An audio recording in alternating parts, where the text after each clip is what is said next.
अस्सलाम वालेकुम स्टूडेंट्स। आज के लेक्चर में हम लोग जो है वो एक और नॉन लीनियर डाटा स्ट्रक्चर देखेंगे जो कि है ग्राफ्स। इससे पहले हम लोग अपने लीनियर डाटा स्ट्रक्चर डिस्कस कर चुके हैं। मैं एक को रिव्यू दे दूं। इससे पहले हम लोग अपने लीनियर डाटा स्ट्रक्चर्स डिस्कस कर चुके हैं जिसमें हमारे पास टैग, क्यू, लिंक लिस्ट और अरेज थे। ठीक है, उसके बाद हमने अपने नॉन लीनियर डाटा स्ट्रक्चर्स में ट्रीज देखे थे कि हमारे पास बाइनरी ट्रीज क्या है, बाइनरी सर्च ट्रीज क्या होते हैं। ठीक है, और फिर हमने एपीएल ट्रीज देखे थे।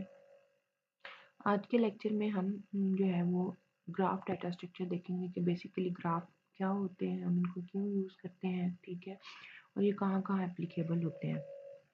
तो हम आज का अपना लेक्चर जो है वो स्टार्ट करते हैं। ग्राफ्स क्या है? Data structure that consist of a set of nodes, vertices and a set of edges that relate the node to each other. ठीक है, ग्राफ क्या है? ग्राफ एक ऐसा डाटा स्ट्रक्चर है जो कि हमारे पास मल्टीपल नोड्स पे मुश्तमिल होता है। ठीक है, इसमें जो ग्राफ डाटा स्ट्रक्चर है इसमें क्या होता है, हमारे पास कि मल्टीपल नोड्स इन्वॉल्व होती हैं। हम नोड्स को वर्टिसेस भी कहते हैं ग्राफ में। ठीक है, and a set of edges that relate the node to each other.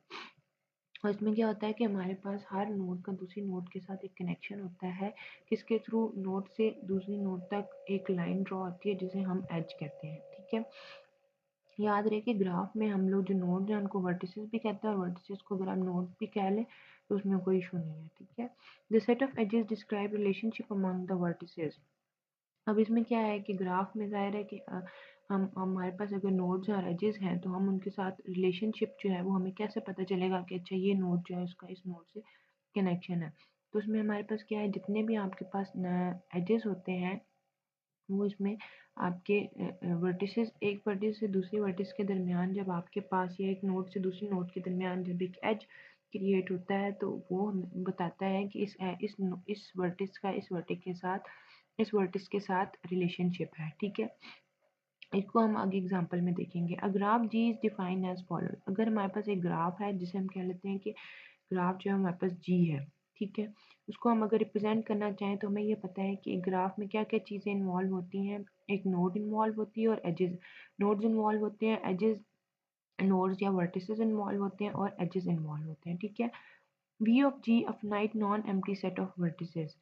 अब हम कहते हैं कि अगर हमारे पास V है, वर्टेक्स है एक ग्राफ G की, तो हम कहते हैं कि ये हमारे पास फाइनाइट है और वर्टिसेस जो है वो कभी भी आपके पास एम्प्टी नहीं होंगी, वो हमेशा नॉन एम्प्टी होंगी, उनकी कोई ना कोई वैल्यू होगी। और इसमें हमारे पास, अगर हमारे पास एक ग्राफ के अंदर वर्टिसेस है तो हमारे पास फाइनाइट नंबर ऑफ वर्टिसेस होंगी। ये नहीं होगा कि हमें पता ही नहीं है कि 10 हैं, 1000 हैं, लाख हैं, कितनी वर्टिसेस हैं एक ग्राफ के अंदर। ठीक है, तो हमारे पास जब भी एक ग्राफ के अंदर वर्टिस होगी तो हम कहेंगे कि हमारे पास वर्टिसेस हमेशा फिनाइट होती हैं और उनकी वैल्यूज जो हैं वो एम्प्टी नहीं होंगी। ई ऑफ जी क्या है? Set of edges, pair of vertices.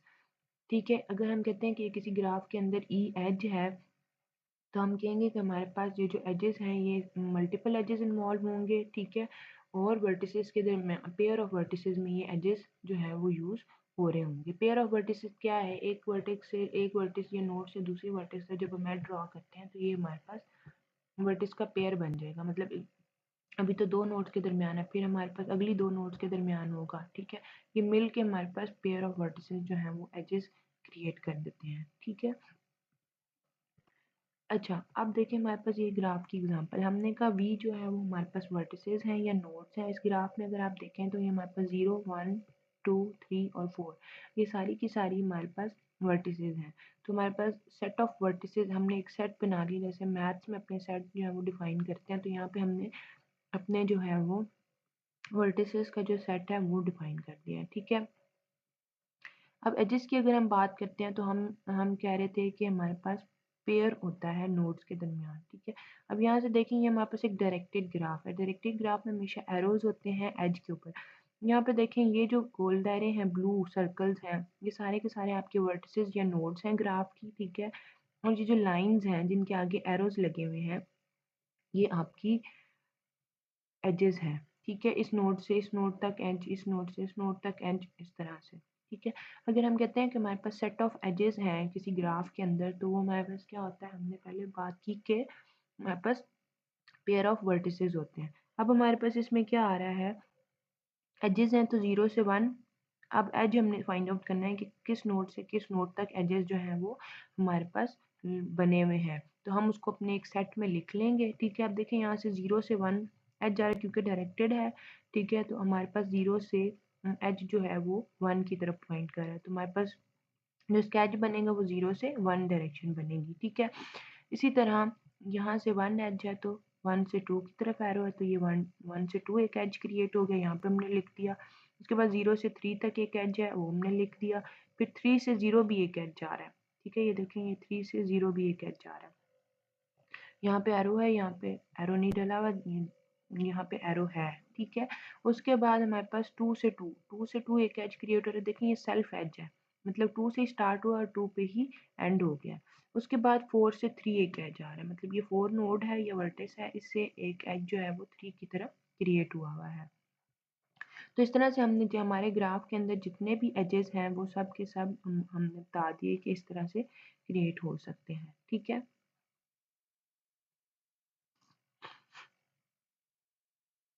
अच्छा, when X Y is an edge, अगर हम कहते हैं कि एक एक्स और वाई जो है हमारे पास एक एज है, we say that X is adjacent to Y and Y is adjacent from X. कहते हैं लेट्स सपोज हम ये कहते हैं कि एक्स और वाई, एक्स से वाई एक एज है। ठीक है, लेट्स सपोज इसको एक्स ले लें और इसको वाई ले लें, एक्स से वाई एक एज है। ठीक है, हम कहेंगे कि एक्स जो है वो एडजेसेंट है वाई के। ठीक है, लेट्स सपोज अब जीरो एडजेसेंट है 1 के, मतलब जीरो से जो एज क्रिएट हुआ है वो 1 की तरफ जा रहा है। या हम कहते हैं कि हम ये कह लेते हैं कि y is adjacent from x, मतलब कि जो एरो स्टार्ट हो रहा है, जो एज स्टार्ट हो रहा है वो x से स्टार्ट हो रहा है। तो हम इसको इस दोनों तरीकों से लिख सकते हैं कि x is adjacent to y, मतलब x जो है वो y के एडजेसेंट है, और y जो है वो x से एडजेसेंट है। ठीक है, y is adjacent from x और x is adjacent to y, ये दो तरीकों से हम इसको लिख सकते हैं। अब देखिए एडजेसेंसी क्या है कि आपके पास एक नोड से दूसरी नोड तक जो एज क्रिएट हो रहा है, जो उसके दरमियान में एक लिंक जनरेट हो रहा है, वो जिस नोड से जनरेट हो रहा है और जिस नोड की तरफ जा रहा है, क्योंकि डायरेक्टेड ग्राफ है तो हमने एरो की पोजीशन जो है वो उसको भी कंसिडर करना है। ठीक है, तो यहाँ पे हमारे पास देखें 0 से एज क्रिएट हो रहा है और 1 तक जा रहा है, मतलब डायरेक्शन जो है वो 1 की तरफ है। तो अगर हम कहते हैं कि 2 इज एडजेसेंट टू 2, तो मतलब 2 से ही एज निकला है और 2 पे ही एंड हो गया है, तो इसका हम कहेंगे कि 2 जो है वो अपने ही उसके साथ एडजेसेंट है, वो किसी और की तरफ पॉइंट नहीं कर रहा या उससे एरो निकल के किसी और नोड की तरफ नहीं जा रहा। ठीक है, 1 is not adjacent to 0, 1 is not adjacent to 0 की अगर हम बात करें तो हम कहते हैं कि 1 से एरो जो है वो 0 की तरफ नहीं जा रहा। ठीक है, इसलिए 1 से एडजेसेंसी 0 की तरफ नहीं है, डायरेक्टेड ग्राफ है, इसलिए हम ये कहेंगे 1 इज नॉट एडजेसेंट टू 0। लेकिन अगर हम ये देखें तो 0 एडजेसेंट टू 1, ठीक है, ये बिल्कुल ट्रू है कि 0 एडजेसेंट है टू 1 के। या हम ये कह सकते हैं 1 इज एडजेसेंट फ्रॉम 0, लेकिन 1 इज एडजेसेंट टू 0 नहीं हो सकता। ठीक है, क्योंकि 1 से कोई एरो या एज जो है वो 0 की तरफ नहीं जा रहा। 2 is adjacent from 1, 2 is adjacent from 1 क्योंकि 1 से जो है एरो 2 की तरफ आ रहा है, तो हमारे पास ये जो एज क्रिएट हुआ है इसको हम कह सकते हैं कि 2 जो है वो हमारे पास 1 से 2 इज एडजेसेंट फ्रॉम 1। ठीक है, कि 2 जो है वो 1 से एडजेसेंट है, क्योंकि 1 से एरो जो है वो 2 की तरफ आ रहा है। उसके बाद हम देख लेते हैं कि डायरेक्टेड और अनडायरेक्टेड ग्राफ क्या होते हैं। Undirected edge has no orientation, no arrow head. Undirected जो एज है उसमें हमारे पास कोई ओरिएंटेशन नहीं होती, कोई डायरेक्शन नहीं होती, उसमें कोई एरो इन्वॉल्व नहीं होता लाइन के अंदर, ये नीचे लिखा भी हुआ है। अनडायरेक्टेड एज क्या है, ये हमारे पास यू वर्टेक्स है, ये हमारे पास वी वर्टेक्स है, इसके दरमियान ये जो लाइन है इसे हम एज कहते हैं, ये एज क्रिएट हुआ हुआ है, इसमें हमारे पास कोई एरो नहीं है, इसका मतलब हम वी से यू की तरफ भी जा सकते हैं और यू से वी की तरफ भी आ सकते हैं, डुअल डायरेक्शन है। Directed edge has an orientation, has an arrow head. जो डायरेक्टेड एज क्रिएट होता है दो नोड्स के दरमियान, उसमें हमारे पास एरो इन्वॉल्व होता है, वो हमारे पास डायरेक्टेड एज होता है। ठीक है, अनडायरेक्टेड ग्राफ क्या है, all edges are undirected. Undirected graph अगर हम लें तो पूरे ग्राफ के अंदर जितने भी एजेस इन्वॉल्व होंगे उनमें कोई भी डायरेक्शन नहीं होगी, इस तरह की सिंपल एक लाइन होगी। ठीक है, डायरेक्टेड ग्राफ क्या, ऑल एजेस आर डायरेक्टेड। अगर हम पूरा का पूरा एक डायरेक्टेड ग्राफ बनाएंगे तो उसमें जितने भी एजेस इन्वॉल्व होंगे वो सब के सब उनके आगे एरो हेड्स होंगे, उन सब में डायरेक्शन इन्वॉल्व होगी। A graph in which each edge carries a value. अब वेटेड ग्राफ क्या होता है कि एक ऐसा ग्राफ जिसमें हमारे पास जितने भी एजेस हैं उन पे कुछ ना कुछ वेट या वैल्यू लिखी हो, ठीक है। यहाँ देखें ये ऑस्टिन और डेलास वाले एक एज वर्टेक्स हैं। इन दोनों के दरमियान देखें डायरेक्टेड, ये हमारे पास देखें सारा का सारा ग्राफ ऐसा है जिसमें डायरेक्टेड एजेस इन्वॉल्व है, ठीक है। डायरेक्शन इन्वॉल्व है, सारे डायरेक्ट एजेस इन्वॉल्व है, तो ये हमारे पास डायरेक्टेड ग्राफ होगा। अब ये वेटेड भी है, डायरेक्टेड ग्राफ और अनडायरेक्टेड ग्राफ दोनों वेटेड भी हो सकते हैं, उनके एजेस पे हम वेट्स भी लिख सकते हैं। ये हम आगे जब अपने और एल्गोरिथम्स पढ़ेंगे ग्राफ के तो उसमें देखेंगे।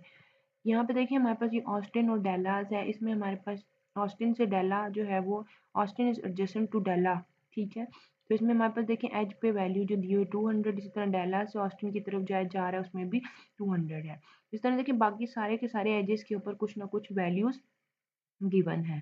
तो ये हमारे पास ऐसा ग्राफ जो है जिसमें हमारे पास डायरेक्टेड हो और वेट्स भी इन्वॉल्व हों हर एज के ऊपर, तो हम उसे कहते हैं कि ये डायरेक्टेड वेटेड ग्राफ है। अगर यहाँ पे एरोज इन्वॉल्व ना होते, सिंपल एजेस क्रिएट होते और ये वेटेड होता, तो हम उसे कहते हैं कि डायरेक्टेड अनवेटेड ग्राफ है, सॉरी अनडायरेक्टेड वेटेड ग्राफ है, ठीक है। अच्छा उसके बाद हमारे पास क्या है, यहाँ पे देखिए यहाँ पे हमने डायरेक्टेड ग्राफ एक पूरा कंप्लीट ग्राफ बना हुआ है जिसमें हमारे पास एजेस इन्वॉल्व है और सब के सब एजेस जो है वो एरो हेड है, ठीक है। उनके आगे एरोज लगे हुए हैं। ये देखिए ये हमारा एक कंप्लीट ग्राफ है, इसमें सारे के सारे एजेस जो हैं वो एरो के बगैर है, जिसमें हमारे पास कोई भी डायरेक्शन गिवन नहीं होती, वो हमारे पास अनडायरेक्टेड ग्राफ होता है जिसमें हमारे पास कोई ना कोई एज कोई ना कोई एरो गिवन होता है, तो वो हमारे पास डायरेक्टेड ग्राफ होता है। Directed edge I J is incident to vertex J and incident from vertex I. Directed edge है तो अगर आई और जे है तो उसमें क्या कहेंगे कि वर्टेक्स जे जो है वो इंसिडेंट है जे के एंड इंसिडेंट है फ्रॉम वर्टेक्स आई। वही जो हमने एडजेसेंट वाली बात की है तो वही हम यहाँ पे भी कह रहे हैं। Vertex I is adjacent to vertex J and vertex J is adjacent from vertex I, ठीक है। मतलब अगर हम बात कर लें तो हम कहते हैं कि वर्टेक्स आई जो है वो वर्टेक्स जे के एडजेसेंट है, और हम ये भी कह सकते हैं कि वर्टेक्स जे जो है वो एडजेसेंट है फ्रॉम वर्टेक्स आई, ठीक है। इंसिडेंट का अगर आप मतलब ले लें तो उसमें वो ये कह रहा है कि हमारे पास एक एज आई से क्रिएट हुआ है और वो किसकी तरफ जा रहा है, लेट्स सपोज ये आई नोड है 5 वाली और 7 जो है वो जे है, ठीक है। तो आई जो है वो इंसिडेंट है वर्टेक्स इंसिडेंट टू वर्टेक्स जे, मतलब उसकी तरफ जा रहा है, ठीक है। इस तरह भी आप उसको लिख सकते हैं, या हम ये कह सकते हैं कि इंसिडेंट फ्रॉम वर्टेक्स आई, ठीक है। दोनों तरीके जो हैं वो हमारे पास ठीक है। यहाँ पर एडजेसेंट लिख लें या इंसिडेंट का वर्ड भी यूज़ कर सकते हैं। इंसिडेंट मीन मतलब उसकी तरफ जा रहा है, इनर केस में बात हो रही है, ठीक है। उसके बाद हमारे पास ग्राफ टर्मिनोलॉजी क्या है, adjacent node, two nodes are adjacent if they are connected by an edge. हम कहेंगे ये दो नोड्स, अगर आपके ग्राफ के अंदर कोई भी दो नोड्स हैं तो वो आपके पास कनेक्टेड कैसे हैं, एज के थ्रू कनेक्टेड हैं, ठीक है। तो अगर दो नोड्स आपस में एडजेसेंट हैं तो हम कहेंगे कि ये कनेक्टेड एज है, ठीक है। अब 5 एडजेसेंट है 7 के, या हम कह सकते हैं कि 7 इज एडजेसेंट फ्रॉम 5, ठीक है। यहाँ पर हमारे पास अच्छा ठीक है, हम ये कह सकते हैं दो नोड्स अगर आपस में एक एज के थ्रू कनेक्टेड हैं तो हम कहेंगे कि ये हमारे पास कनेक्टेड एज है, ठीक है। पाथ क्या, sequence of vertices that connect two nodes in a graph. Path क्या है, ऐसा सीक्वेंस है वर्टिस का जिसमें हमारे पास दो दो नोड जो है वो ग्राफ में कनेक्ट होती हैं, और कनेक्ट कैसे होती हैं, एजेस के थ्रू कनेक्ट होती हैं। Simple path is a path in which all vertices except possibly in the first and last are different. Simple path क्या है, जिसमें तमाम की तमाम वर्टिसेस सिर्फ स्टार्ट वर्टेक्स और एंड वर्टेक्स को छोड़ के बाकी की सारी जो है वो आपके पास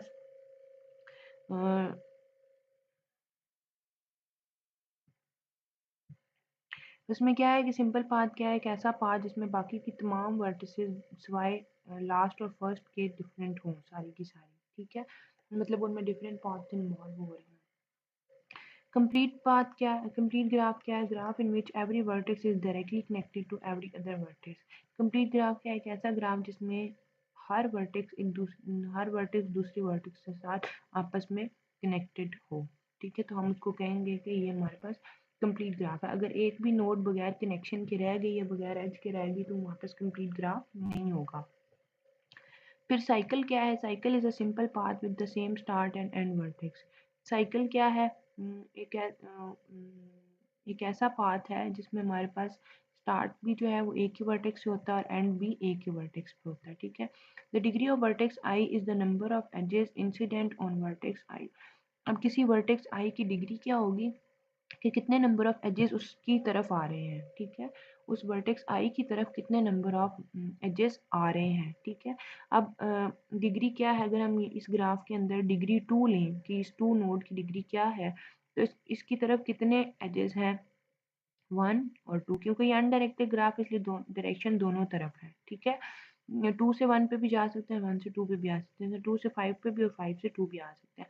तो इस नोड की डिग्री क्या होगी? इस नोड की डिग्री 2 होगी कि कितने number of edges incident on vertex I.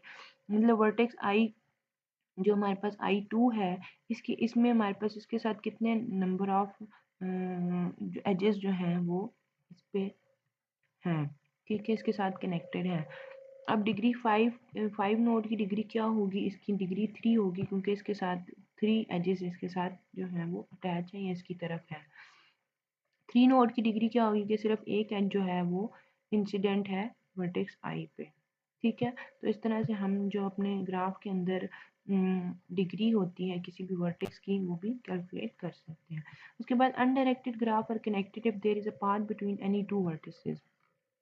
Undirected graph connected कब कहलाएगा? कि जब उसमें एक ऐसा एक भी ऐसा पाथ के हो जिसमें हमारे पास कोई दो वर्टिसेस जो हैं वो कनेक्ट हों आपस में, ठीक है।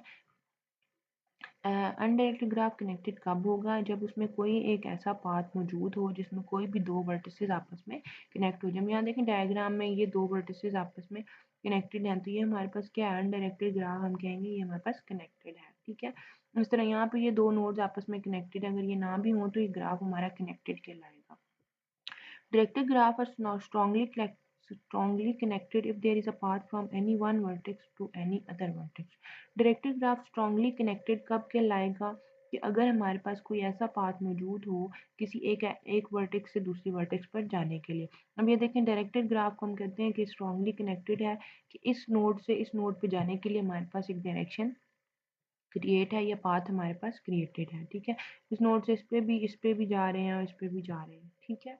Directed graphs are weakly connected if there is a path between any two vertices ignoring direction.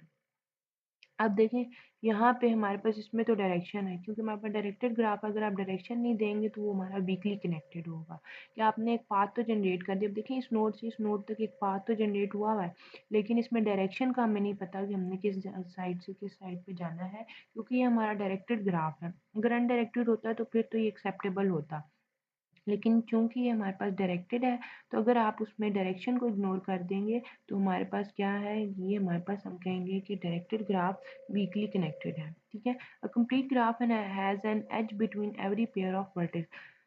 अब एक कंप्लीट ग्राफ क्या है? कि हर वर्टेक्स का एक दूसरी वर्टेक्स के साथ जो है वो उसके दरमियान में एक एज क्रिएट होगा। अब देखें इस वर्टेक्स का इस वर्टेक्स के साथ एज है, इस वर्टेक्स का इस वर्टेक्स के साथ एज है, यहाँ पे भी एजेस क्रिएट है, यहाँ पे भी एजेस हैं, यहाँ पे भी एजेस हैं, ठीक है। पूरे कंप्लीट ग्राफ के अंदर जो है वो एजेस आपके कंप्लीट ग्राफ में हर नोड के साथ एक एज लाजमी क्रिएट हुआ है, तो हम इसे कहेंगे कि ये हमारे पास एक कंप्लीट ग्राफ है। उसके बाद लूप्स क्या है? Edges that connect a vertex to itself. अब जो हमने पीछे जब एग्जांपल देखी थी सिंपल एक ग्राफ की, जब हम जिसमें नोड्स और एजेस को देख रहे थे तो उसमें 2 से 2 एडजेसेंट बन रहा था, ठीक है। तो लूप क्या है? कोई भी एक ऐसा एज जो कि एक वर्टेक्स को अपनी ही वर्टेक्स उसी वर्टेक्स के साथ सेम वर्टेक्स के साथ कनेक्ट कर रहा होगा, वो हमारे पास लूप होगी, ठीक है।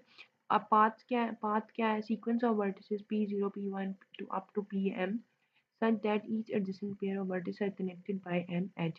पाथ क्या है? कि आपके पास वर्टिसेस जो है हमारे पास सीक्वेंस में P0 से लेके Pm तक। तो अब हमारे पास जितने भी एडजेसेंट वर्टिसेस के पेयर्स हैं वो एक एज के थ्रू कनेक्ट होते हैं, ठीक है। तो आपके पास जब भी एक एज क्रिएट हो जाता है, एक नोड से दूसरी नोड पे गए, दूसरी से फिर तीसरी से फिर चौथी पे, ठीक है। तो इस तरह से आप जब एक पूरे ग्राफ में घूम सकते हैं, उसको ट्रेवर्स कर सकते हैं, एक नोड से स्टार्ट करके दूसरी नोड तक आप जा सकते हैं, तो हमारे पास एक कंप्लीट पाथ बन जाता है। ठीक है, simple path the path in which all vertices except possibly in the first and last are different. ये वही बात है कि सिंपल पाथ क्या है कि आपके फर्स्ट और लास्ट नोड जो है वो डिफरेंट, बाकी सारी वर्टिसेस जो है उनका पाथ डिफरेंट होता है सिवाय फर्स्ट और लास्ट नोड के। ठीक है, मल्टीपल एजेस क्या है? Two node may be connected by greater than one edge. Multiple edges क्या है कि जब आपके पास दो नोड्स जो हैं वो एक से ज़्यादा एज से कनेक्ट होती हैं। ठीक है, इसको हम देखेंगे। सिंपल ग्राफ क्या है? सिंपल ग्राफ हम no loop and no multiple edges. Simple graph क्या है कि आपके सिर्फ वर्टिसेस और एजेस क्रिएट हुए हैं, उसमें कोई लूप इन्वॉल्व नहीं और कोई उसमें मल्टीपल एज इन्वॉल्व नहीं है। एक नोड से एक कनेक्शन बना होगा। ठीक है, सिंपल एजेस जो हैं वो क्रिएट हुए होंगे, उसमें कोई भी लूप्स इन्वॉल्व नहीं होंगी। उसके बाद हमारे पास number of edges, undirected graph में हमारे पास नंबर ऑफ एजेस हम कैसे कैलकुलेट कर सकते हैं? The number of possible pair in n n vertex graph is. अब कहते हैं कि अगर हमारे पास हम एक ऐसा ग्राफ लेते हैं जिसमें हम कह देते हैं कि जितनी भी हमारे पास वर्टिसेस हैं उनमें जो पेयर्स हैं वो हमारे पास, let's suppose N vertex graph है, उसमें हमारे पास जितने नंबर ऑफ पॉसिबल पेयर्स हैं वो हम कैसे निकाल सकते हैं? N into N minus one. ठीक है, अब क्या है कि एक एक हमारे पास लेट्स सपोज हम कह लेते हैं कि एक ग्राफ है जिसमें हमारे पास N number of vertices involve है, N number of nodes involve है। ठीक है, तो उसमें कितने पॉसिबल, वो आपकी मर्जी है कि आप कितने पेयर्स क्रिएट करते हैं, लेकिन उसमें पॉसिबल कितने नंबर ऑफ पेयर्स आ सकते हैं वो हमारे पास ये फॉर्मूला है कि हम n into N minus one करेंगे तो हमें पता चल जाएगा कि अगर हमारे पास एन वर्टेक्स ग्राफ है तो उसमें हमारे पास कितने नंबर ऑफ पॉसिबल पेयर्स कितने हमारे पास जो है वो बन सकते हैं। ठीक है, हम कहते हैं since edge u v is the same as edge v u, the number of edges in an undirected graph is n into N minus one divided by to.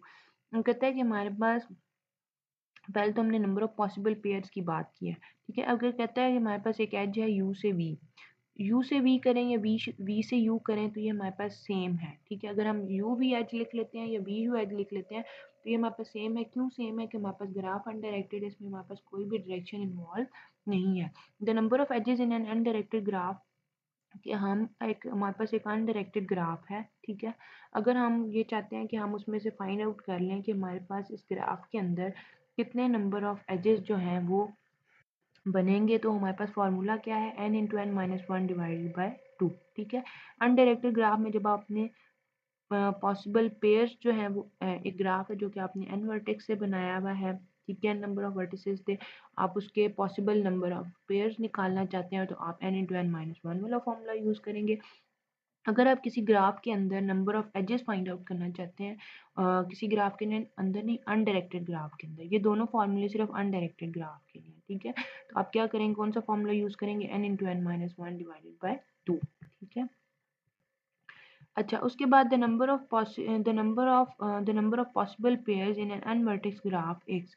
अब कहता है कि अब हम डायरेक्टेड ग्राफ की बात कर रहे हैं कि अगर हमारे पास डायरेक्टेड ग्राफ और उसमें हमने नंबर ऑफ पॉसिबल पेयर्स निकालने हैं कि इस ग्राफ को अगर हम ड्रॉ करेंगे तो इसमें पेयर्स कितने बनेंगे, तो हम हमारे पास same formula N into N minus one. ठीक है, since H U V is not the same edge H V U. अब अगर हम बात करें डायरेक्टेड ग्राफ की तो हम कहते हैं कि अगर एक वर्टेक्स यू है और एक वी है और उसके दरमियान में एक एज क्रिएट हुआ है, तो मैं कहती हूँ अगर यू से वी एज है तो वो, अगर हम उसको ऐसे लिखें कि वी से यू एज, तो ये सेम नहीं होगा। ठीक है, डायरेक्टेड ग्राफ के केस में, क्योंकि यू से वी एरो जा रहा है और वी से यू एरो जा रहा है, ये दोनों डिफरेंट हैं। तो हम अनडायरेक्टेड ग्राफ की तरह ये नहीं कह सकते कि यू वी एज जो है वो सेम है वी यू की तरह। ठीक है, the number of edges in in a directed graph is n into N minus one. ठीक है, अगर हमारे पास जितने डायरेक्टेड ग्राफ के अंदर अगर आपने नंबर ऑफ एजेस देखने हैं तो क्या है? N into N minus one होगा। The number of edges in a directed graph is less than equal to N into N minus one. आपके डायरेक्टेड ग्राफ के अंदर जो जितने भी नंबर ऑफ एजेस होंगे वो या तो n into N minus one के इक्वल होंगे या उससे लेस होंगे। ठीक है, जितने भी एजेस बनेंगे वो इससे मतलब लेस ही होंगे या इक्वल होंगे। ठीक है, जो वैल्यू इसमें आपके पास आएगी। उसके बाद कहते हैं कि इन डिग्री किसी भी ग्राफ की क्या है और आउट डिग्री किसी भी ग्राफ की क्या है। ठीक है, यहाँ पर हमारे पास एक डायरेक्टेड ग्राफ है। द इन डिग्री ऑफ अब इन डिग्री जो है वो हमारे पास हम वर्टेक्स वाइज निकालते हैं कि हमारे पास किसी भी वर्टेक्स की इन डिग्री क्या है और किसी भी वर्टेक्स की आउट डिग्री क्या है। अब इन डिग्री क्या है कि उस वर्टेक्स की तरफ कितने एरोज आ रहे हैं, कितने एजेस आ रहे हैं, और उस आउट डिग्री क्या है कि उस वर्टेक्स से कितने एरोज बाहर की तरफ जा रहे हैं। ठीक है, in degree of vertex I is the number of edges incident to i, that is the number of incoming edges. ठीक है, अब इन डिग्री किसी वर्टेक्स आई की क्या है कि कितने नंबर ऑफ एजेस जो है वो उसकी तरफ आ रहे हैं। ठीक है, the number of incoming edges के उसकी तरफ कितने एजेस आ रहे हैं। अगर मैं इस ग्राफ को देखूं तो मैं इन डिग्रीज नोड की अगर कैलकुलेट करूं वर्टेक्स आई की, जो कि हम ले रहे हैं 2, आई की वैल्यू 2, मतलब हम इस वर्टेक्स 2 वाली की जो वैल्यू ले रहे हैं, इन डिग्री ले रहे हैं, तो इन डिग्री अगर मैं लूँ तो इसकी इन डिग्री बनती है 1, क्योंकि सिर्फ देखें इस इनकमिंग एजेस 2 की तरफ जो इनकमिंग एजेस हैं वो सिर्फ 1 है। इसी तरह अगर मैं नोड 8 की इन डिग्री लूँ तो नोड 8 की इन डिग्री 0 है, क्योंकि नोड 8 से आउट डिग्री तो है, एजेस बाहर की तरफ तो जा रहे हैं, लेकिन उसकी तरफ इनकमिंग एजेस 8 की तरफ कोई भी नहीं है। ठीक है, the out degree of vertex I is the number of edges incident from i. अब क्या है कि आउट डिग्री किसी भी वर्टेक्स आई की क्या है कि दूसरी मतलब जो नोड कितने नंबर ऑफ एजेस किसी दूसरी नोड से जो है वो जाएंगे, the number of outgoing edges. ठीक है, number of edges incident from i मतलब ये कि उस नोड से दूसरी नोड की तरफ कितने हैं, नोड जो वर्टेक्स आई है उसकी तरफ से कितने एजेस जो है वो किसी दूसरी नोड की तरफ जा रहे हैं। The number of outgoing edges मतलब किसी नोड से कितने नंबर ऑफ एजेस दूसरी नोड की तरफ जा रहे हैं। तो अगर हम इसी नोड की आउट डिग्री लें, जो नोड 2 है इसकी आउट डिग्री लें, तो इससे हमारे पास जो आउट डिग्री आएगी, इससे सिर्फ देखें एक एज ही दूसरी नोड की तरफ जा रहा है। इंसिडेंट फ्रॉम आई मतलब इस आई 2 से कितने एजेस हैं जो बाहर की तरफ निकल रहे हैं, तो यहाँ पे सिर्फ इसकी आउट डिग्री बनेगी 1, और अगर हम 8 वाले नोड की आउट डिग्री देखें तो इसमें बनेगी 2। ठीक है, इसी तरह किसी और नोड की आउट डिग्री चेक करें, 7 वाले की आउट डिग्री चेक करें तो देखें इसकी 0 बनेगी, इसमें कोई भी ऐसा एज नहीं जो आउटवर्ड है। लेकिन अगर 7 नोड की इन डिग्री चेक करें तो इसमें हमारे पास 2 जो है वो इसकी इन डिग्री आएगी, क्योंकि 2 नंबर ऑफ एजेस जो है वो इसकी तरफ आ रहे हैं। ठीक है, इनकमिंग है। तो इस तरह से हम इन डिग्रीज और आउट डिग्रीज जो है वो अपने ग्राफ के अंदर डिफरेंट नोड्स की कैलकुलेट कर सकते हैं। उसके बाद बात आ गई है, ये तो हमने सारी ग्राफ की बात की कि ग्राफ अनडायरेक्टेड होता है, वेटेड होता है, और इन डिग्री हम कैसे नोड्स की कैलकुलेट करते हैं, अगर number of edges find out करने हैं डायरेक्टेड ग्राफ में या अनडायरेक्टेड ग्राफ में तो वो कैसे करने हैं, और अगर number of possible pairs of vertices आपने निकालने हैं तो वो हमारे पास जो है वो उसका फॉर्मूला भी हमने देखा है कि हम कैसे कैलकुलेट करते हैं। उसके बाद हमने कहा जी हमने ग्राफ तो बना लिया, अब हम उनको रिप्रेजेंट किन किन तरीकों से कर सकते हैं वो हम अभी देख लेते हैं। For graphs to be computationally useful, they have to be conveniently represented in programs. ठीक है, जब आपने ग्राफ को कंप्यूटेशनली यूज़ करना है, ठीक है, कंप्यूटर में यूज़ करना है, तो आप उसको कन्वीनियंट तरीके से जो है प्रोग्राम्स के अंदर रिप्रेजेंट कर सकते हैं।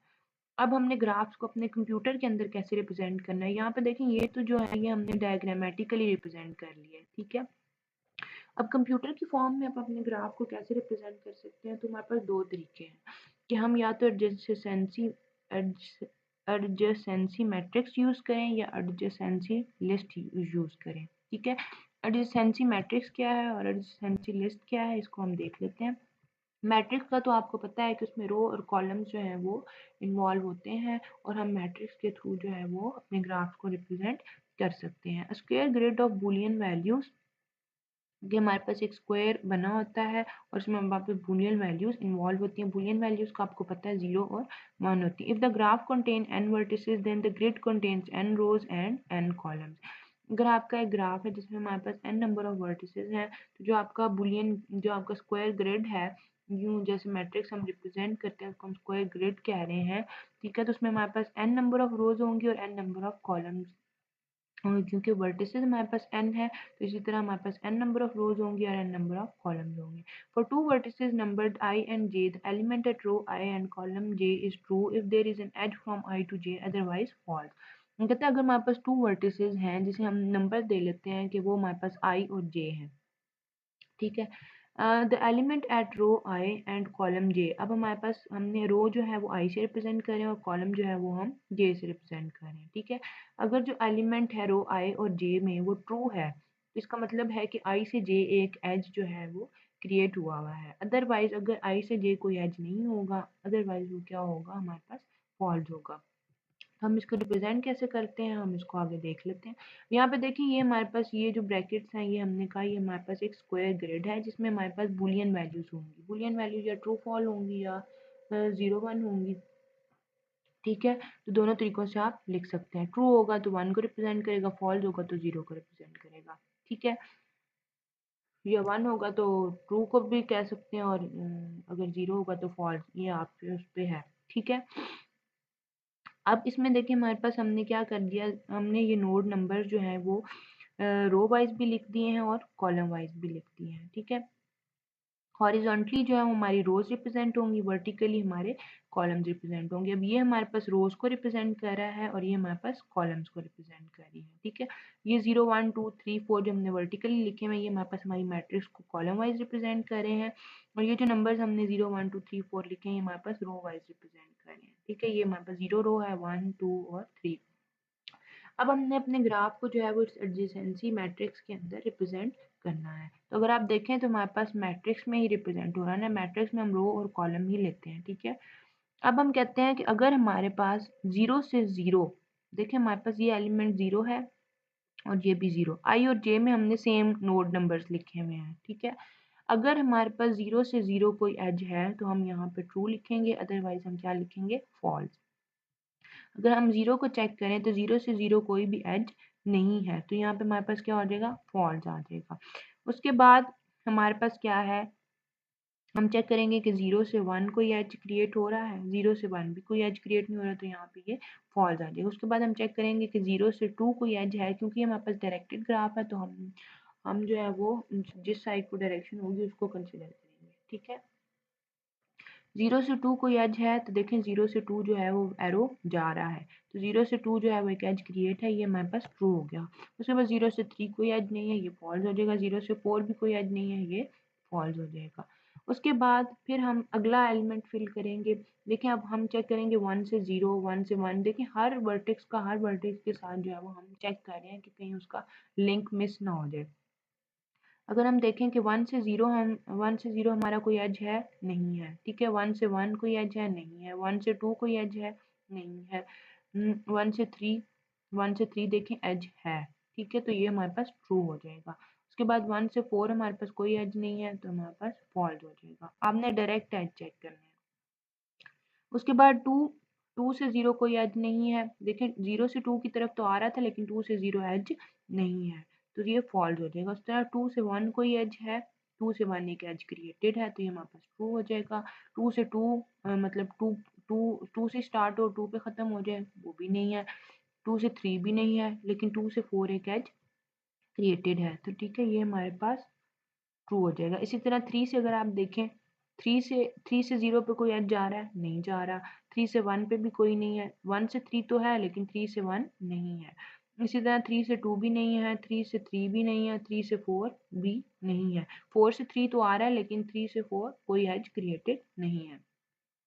उसके बाद 4 को अगर आप देखें तो 4 से हमारे पास 0 की तरफ तो नहीं जा रहा, 1 की तरफ भी नहीं जा रहा, 2 की तरफ भी नहीं जा रहा, लेकिन 4 से 3 की तरफ एक एज क्रिएट हुआ है, तो ट्रू हो गया। 4 से 4 भी हमारे पास कोई भी एज नहीं है। तो यहाँ पे देखिए हमने इजीली जो अपना ग्राफ है उसको हमने फिल आउट कर लिया। अब अगर आपको एडजेसेंसी मैट्रिक्स गिवन हो तो आप ये अपना डायरेक्टेड ग्राफ भी, आपको कहा जाए कि आपने डायरेक्टेड ग्राफ जो है वो क्रिएट करना है, तो अगर आपको एडजेसेंसी मैट्रिक्स गिवन हो तो आप उसे एक डायरेक्टेड ग्राफ जो है वो बना सकते हैं। ठीक है, उसके बाद एडिसेंसी मैट्रिक्स को रिप्रेजेंट करने के लिए हम इस तरह से भी रो कॉलम वाइज जो है वो रिप्रेजेंट कर लेते हैं ताकि आसानी हो जाए। तो यहाँ पे एक और एग्जांपल जो है वो हमने देखी, पहले हमने डायरेक्टेड ग्राफ की देखी, अब हम अनडायरेक्टेड ग्राफ की देख रहे हैं कि हम डायरेक्टेड ग्राफ और अनडायरेक्टेड ग्राफ को दोनों को एडिसेंसी मैट्रिक्स के थ्रू रिप्रेजेंट कर सकते हैं। ठीक है, अब यहाँ पे हमारे पास क्या है, देखें 1 से 2, 1 से 4, ये हमारे पास एक ग्राफ है। अब उसको हमने एडिसेंसी मैट्रिक्स में रिप्रेजेंट करना है। सिंपल, हमने रो कॉलम वाइज भी अपने नोड्स लिख लिए और रो वाइज भी अपने नोड्स जितने हमारे ग्राफ के अंदर मौजूद हैं हमने उन सबको लिख लिया है। ठीक है, अब हमारे पास क्या हम देखेंगे कि 1 से 1 कोई एज है, 1 से 1 कोई एज नहीं है, 1 से 2 कोई एज है, 1 से 2 बिल्कुल है। इसी तरह 1 से 3 है। अब देखिए यहाँ पर डुअल एज क्रिएट हो रहा है, 1 से 2 भी हम जा सकते हैं और 2 से 1 भी हम जा सकते हैं। 1 से 2 भी है, 1 से 3 भी है, 1 से 4 भी है। यहाँ पे देखिए 1 से 2 भी एक लिंक क्रिएट है, 1 से 3 भी एक एज क्रिएट है, 1 से 4 भी एक एज क्रिएट है, लेकिन 1 से 5 अब 1 से 3 के थ्रू एक्सेस कर सकते हैं लेकिन डायरेक्ट नहीं जा सकते, ठीक है। तो यहाँ पे ये 0 आ जाएगा। देखिए ट्रू को ये 1 से रिप्रेजेंट कर रहा है और फॉल्स को 0 से रिप्रेजेंट कर रहा है। आप इस तरह से भी लिख सकते हैं, ट्रू फॉल्स भी लिख सकते हैं और 1 0 की फॉर्म में भी लिख सकते हैं। उसके बाद हम 2 वाली नोट को चेक करेंगे कि 2 से 1 कोई लिंक है, 2 से 1 भी लिंक है, ठीक है 1 आ जाएगा। 2 से 2 कोई लिंक नहीं है, 2 से 3 भी कोई एज नहीं है, 2 से 3 देखें कोई एज नहीं है, 2 का 4 के साथ है लेकिन 3 के साथ नहीं है। 2 का 4 के साथ है तो यहाँ पे 1 आ जाएगा, 2 का 5 के साथ है नहीं है तो यहाँ पे 0 आ जाएगा। इसी तरह हम 3 को 1 के साथ देखेंगे, 3 का 1 के साथ है, 3 का 2 के साथ नहीं है, 3 का 3 के साथ भी नहीं है, लेकिन 3 का 4 के साथ एक एज क्रिएटेड है। इसी तरह 3 का 5 के साथ भी एक एज क्रिएट है, तो यहाँ पे हमने ट्रू लिख दिया, मतलब 1 लिख दिया, ठीक है। इसी तरह 4 का देखें हम 1 के साथ नहीं है, 4 का 1 के साथ एक लिंक क्रिएटेड है, एज क्रिएट है, तो यहाँ पे 1 आ गया। 4 का 2 के साथ भी एक एज क्रिएट है तो यहाँ पे 1 आ गया। 4 का 3 के साथ एक एज क्रिएट है तो यहाँ पे 1 आ गया, लेकिन 4 का 4 के साथ नहीं है तो 0 आ जाएगा। 4 का 5 के साथ नहीं है तो यहाँ पे आपके पास 4 का 5 के साथ एक लिंक है तो यहाँ पे 1 आ गया, अगर ना होता तो यहाँ पे 0 आ जाता। तो देखिए डायगोनल पे यहाँ पे सारी 0 0 वैल्यूज आ रही हैं। उसके बाद हमारे पास 5 का अगर आप देखें तो 1 के साथ भी कोई लिंक नहीं है, सिर्फ 3 और 4 के साथ है, बाकी सब पे आप डायरेक्ट 0 जो है वो फिल कर सकते हैं। तो इस तरह से देखिए हमने डायरेक्टेड ग्राफ और अनडायरेक्टेड ग्राफ दोनों को एडजेसेंसी मैट्रिक्स में रिप्रेजेंट कर लिया है। अब हम कहते हैं डायरेक्टेड मल्टीग्राफ क्या है। डायरेक्टेड मल्टीग्राफ को भी हम अपनी एडजेसेंसी मैट्रिक्स में रिप्रेजेंट कर सकते हैं। मल्टीग्राफ हमने देखा था कि मल्टीग्राफ क्या होगा कि अगर आप एक नोड से दूसरी नोड की तरफ मल्टीपल एजेस जा रहे होंगे, मतलब 1 मल्टीपल टाइम जो है वो 2 के साथ कनेक्टेड है, इसी तरह 2 जो है वो मल्टीपल टाइम 3 के साथ एडजेसेंट है, 1 जो है मल्टीपल टाइम्स 2 के साथ एडजेसेंट है, इसी तरह 2 जो है वो मल्टीपल टाइम 3 के साथ एडजेसेंट है, ठीक है। तो अब इसको हम कैसे रिप्रेजेंट करेंगे, इसमें देखिए हमारे पास हमने जो है वो नंबर, हमने यहाँ पे एडजेसेंसी मैट्रिक्स में जब इसको रिप्रेजेंट किया है तो हमने क्या किया, हमने यहाँ पे उसके नंबर लिख दिए हुए हैं कि कितना टाइम कितने एजेस जो हैं वो इसकी तरफ जा रहे हैं, ठीक है। अगर हम वन को 1 से चेक करें तो उसका 0 आ रहा है, उसकी तरफ कोई मल्टीपल एज नहीं आ रहा। देखिए यहाँ पे हमने वैल्यूज लिखी हुई है लेकिन 1 2 3 और 4, 1 2 3 और 4 है, ठीक है। अब 1 का 1 से अगर आप चेक करें तो 0 है। 1 से 2 की तरफ कितने नंबर ऑफ एजेस जा रहे हैं हमने हमने अब यहाँ पे मेंशन कर दिया। 1 से 2 की तरफ 3 एजेस जा रहे हैं, देखिए 1 2 और 3, ठीक है। तो हमने 1 से 2 की तरफ 3 नंबर ऑफ एजेस लिख दिए। और 1 से 3 की तरफ कितने एजेस हैं, 1 से 3 की तरफ कोई भी एज नहीं है तो हमने 0 डाल दिया। और 1 से 4 की तरफ सिर्फ एक एज है तो हमने सिर्फ यहाँ पे नंबर लिख दिया 1, ठीक है। इसी तरह हम मल्टीपल ग्राफ्स को इस तरह से रिप्रेजेंट कर सकते हैं। अब क्योंकि हम वहाँ पे जो डायरेक्टेड और अनडायरेक्टेड में देख रहे हैं तो हमारे पास सिर्फ एक एक एजेस थे, ठीक है। तो इसलिए हम 0 और 1 लिख देते थे, या तो कोई नहीं था या एक था, ठीक है, कि एज क्रिएट हुआ है। अब यहाँ पे देखिए मल्टीपल एजेस हैं तो हम उनकी काउंट लिखेंगे कि कितने नंबर ऑफ एजेस इसमें इन्वॉल्व है। अगर हम 1 से 2 देखें तो 2 से 1 देखें, 2 से 1 भी कोई नहीं आ रहा, ठीक है। 2 से 2 जो है वो सिर्फ एक एज क्रिएट हुआ, हमने यहाँ 1 लिख दिया। 2 से 3 जो है वो 2 एजेस जा रहे हैं तो हमने 2 लिख दिया। 2 से 4 जो है कोई भी नहीं है तो हमने 0 लिख दिया। इस तरह 3 से 1 जो है वो कोई भी एज नहीं है। 3 से 2 जो है वो एक एज क्रिएटेड है तो हम यहाँ पे 1 लिख देंगे। 3 से 3 जो है वो हमारे पास 2 एजेस हैं, देखें 2 सेल्फ लूप्स लगी हुई, ये हमारे पास लूप भी कहलाती हैं, ठीक है, या साइकिल कहते हैं हम इसको।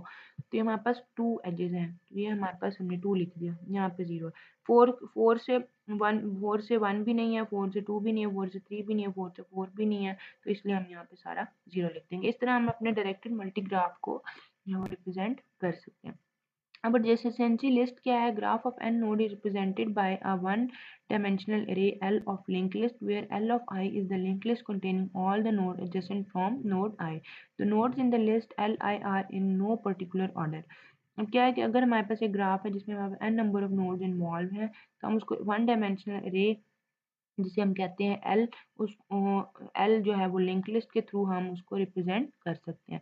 ये एल ऑफ आई जो है हमारे पास एक लिंक लिस्ट है जिसमें सारी नोड्स मौजूद हैं जो कि किसी नोड आई से एडजेसेंट है। ठीक है, तो nodes in the list I R no in particular order. उसमें क्या है कि जितने भी आपकी नोड्स हैं वो किसी पर्टिकुलर ऑर्डर में मौजूद नहीं होंगी। अब देखिए यहाँ पे एडजेसेंसी लिस्ट की बात हो रही है, हम उसको लिंक लिस्ट के थ्रू भी इम्प्लीमेंट कर सकते हैं। अब हम कहते हैं कि हर वर्टेक्स वी जो है एक वर्टेक्स के सेट के अंदर, उसमें क्या है, हम उसको लिस्ट ऑफ वर्टिसेस में स्टोर कर लेते हैं जो कि उस वी के साथ एडजेसेंट है। ठीक है, अब हमारे पास क्या है, एडजेसेंट हमने कहा जी ए ऑफ ए डी जे, हमने एडजेसेंट रे का नाम लिख दिया है और हमने कहा कि नोड 1 के एडजेसेंट कितनी वर्टिसेस हैं हम उनको सेट में डाल लेते हैं जो कि वी वर्टिसेस का सेट। ठीक है, तो हमारे पास 1 के एडजेसेंट कितनी वर्टिसेस हैं, 1 के एडजेसेंट 2 और 3 वर्टिसेस हैं। इसी तरह 2 नोड्स के साथ कितनी वर्टिसेस एडजेसेंट हैं, सिर्फ एक 3 एडजेसेंट है तो उसको हमने सेट में डाल दिया। एडजेसेंट 3 कितनी नोड्स ऐसी हैं जो 3 के एडजेसेंट हैं। ठीक है, तो इसमें हमारे पास क्या है, यहाँ पे देखिए 3 से एडजेसेंट कोई नहीं क्योंकि 3 से किसी की तरफ कोई एरो नहीं जा रहा। ठीक है, देखिए 1 से 2 की तरफ जा रहा था तो 1 से 3 की तरफ जा रहा था तो ये 2 नोड्स इसके एडजेसेंट थी, लेकिन 3 का किसी के साथ कनेक्शन क्रिएट नहीं हुआ। ठीक है, तो इसलिए हम यहाँ पे इसको ब्लैंक रहने देंगे। एडजेसेंट 4 कितनी ऐसी वर्टिसेस हैं जो उस 4 एडजेसेंट के 4 नोड के एडजेसेंट हैं, मतलब 4 से 3 की तरफ कितने लिंक क्रिएट हुए हैं, तो 4 से 3 की तरफ सिर्फ एक क्रिएट हुआ है। Variation can also keep a list of edges coming into vertex, मतलब आप इस तरह से भी कर सकते हैं कि आप एडजेसेंट टू और एडजेसेंट फ्रॉम, मतलब in number of incoming edges, adjacent number of edges जो है वो किसी वर्टेक्स की तरफ कितने आ रहे हैं, आप उसकी तरह भी लिस्ट जो है वो बना सकते हैं। ठीक है, अब इसमें क्या है, how much storage is required. अब एडजेसेंसी लिस्ट अगर हमने लिंक लिस्ट की फॉर्म में करनी हो तो हमें मतलब स्टोरेज कितनी रिक्वायर होगी। ठीक है, तो डिग्री ऑफ वर्टेक्स क्या था वो हमने डिग्री देखी थी कि आपके पास कितने वर्टेक्स जो है उसकी तरफ उसके साथ कितने एजेस जो है वो क्रिएट हैं। ठीक है, मतलब उस नोड की तरफ कितने एजेस, उस वर्टेक्स की तरफ कितने एजेस जो है वो आ रहे हैं, इनकमिंग एजेस। ठीक है, डायरेक्टेड ग्राफ है in degree and out degree. अब हमारे पास अनडायरेक्टेड ग्राफ थे तो हम उसमें देखते थे कितने नंबर ऑफ इंसिडेंट एजेस हैं। अब अगर डायरेक्टेड ग्राफ हो तो उसमें हमारे पास इन डिग्री और आउट डिग्री आप दोनों देखेंगे। ठीक है, अगर डायरेक्टेड ग्राफ है तो हमारे पास एडजेसेंसी लिस्ट में जो नंबर ऑफ आइटम्स आएंगे वो हम आउट डिग्री को सारी को सम अप करेंगे, वो इक्वल हो गए जितने भी आपके नंबर ऑफ एजेस सम होंगे उनके इक्वल हो जाएगा। ठीक है, अनडायरेक्टेड ग्राफ के लिए आपके एडजेसेंसी लिस्ट में कितने नंबर ऑफ आइटम्स आएंगे वो क्या है, आपके उस वर्टेक्स की डिग्री, उसको आप सम करें, उसको 2 से आप मल्टीप्लाई कर दें। 2 से आप वो जो एजेस का सम करेंगे उसको 2 से मल्टीप्लाई क्यों करेंगे, क्योंकि आपके पास हर नोड से दूसरी नोड के लिए 2 एजेस क्रिएट है, मतलब आप उससे 1 से 2 और 2 से 1 भी जा सकते हैं। ठीक है, तो आप हर बार उसमें लिखेंगे। सो एडजेसेंसी लिस्ट जो है वो आपके पास order of V plus E storage जो है वो लेगी, जिसमें आपके वर्टिसेस प्लस एजेस दोनों जो है वो इन्वॉल्व होंगे। ठीक है, अब आप अगर ग्राफ को इम्प्लीमेंट करें तो देखिए यहाँ पे आपके पास एक, ये जो ग्राफ आपके पास गिवन है इसकी एडजेसेंसी मैट्रिक्स बनी हुई है और ये आपके पास, आप अगर इसे एडजेसेंसी मैट्रिक्स आपको दी जाए और आप इस कहा जाए कि आप इसे ग्राफ ड्रॉ कर दें तो आप वो भी जो है वो इजीली ड्रॉ कर सकते हैं। ठीक है, यहाँ पे हमने 0 से लेके 8 तक नंबरिंग इसलिए कर दी है ताकि ये पी क्यू जो वाई वैल्यूज हैं हमारे लिए जो है वो आसानी हो जाए। ठीक है,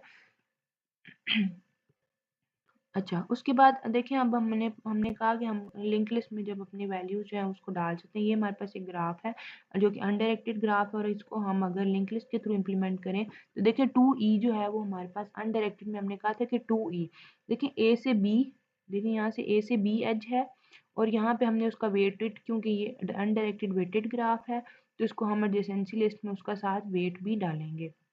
उसके बाद फिर हम कहते हैं ए का और मजीद किसके साथ लिंक है, डी के साथ, तो ज़ाहिर है आगे कनेक्शन इसके साथ ही होगा ना, तो ये डी के साथ कनेक्टेड है और फिर 6, तो यहाँ पे हमने नल डाल दिया कि यहाँ पे ये लिस्ट जो है वो कंप्लीट होगी है। अगर हम बी का देखें तो बी का फिर ए के साथ है, अब बी में फिर ये एज इन्वॉल्व होगा तो ये एज जो है वो 2 दफ़ा आ रहा है। ठीक है, मैं देखें ए से बी भी हमने डाला है और बी से ए भी हमने डाला है तो ये 2 टाइम्स ये एक एज जो है वो हम उसको लिख रहे हैं तो इसलिए हम 2e करते हैं। ठीक है, उसके बाद हमारे पास इसमें इसका वेट हमने डाल दिया, फिर इसका बी का जो है वो सी के साथ कनेक्शन है तो सी में हमने इसका वेट 9 डाल दिया। यहाँ पे हमने इसको नल कर दिया। इसी तरह सी है, सी का डाल दिया, और लिंक लिस्ट के थ्रू अगर आप अपनी लिंक जो एडजेसेंसी लिस्ट है उसको रिप्रेजेंट करना चाहते हैं तो हम जो है वो इस तरह से कर सकते हैं। ये तो हमारे पास ग्राफ का इंट्रोडक्टरी लेक्चर था जिसमें हमने देख लिया कि हम ग्राफ को अगर कंप्यूटर में रिप्रेजेंट करना चाहें तो हम दो तरीके हैं, एडजेसेंसी लिस्ट या एडजेसेंसी मैट्रिक्स।